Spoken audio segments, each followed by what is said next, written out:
Everyone wants their first video to be perfect. That's exactly why most people never upload it. Your first video is not supposed to blow up. It's supposed to exist. Because if you're watching this, chances are your first video is still sitting in drafts, not because you're lazy, but because you're overthinking. You're thinking about views, comments, judgment. What will people say? What if it fails? Let me tell you something most creators won't admit. Your first video will be bad. And that's not an insult. That's a requirement. No one is good on day one.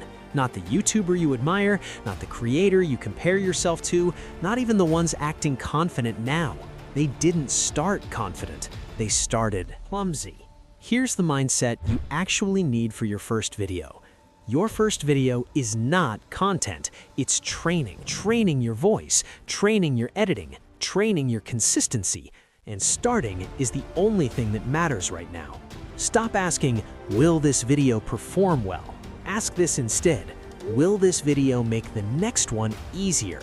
Because momentum doesn't come from motivation, it comes from uploading.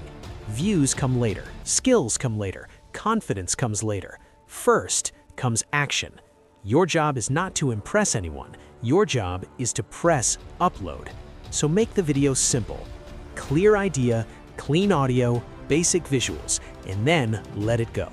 Because the real failure is not a bad first video. The real failure is never making one.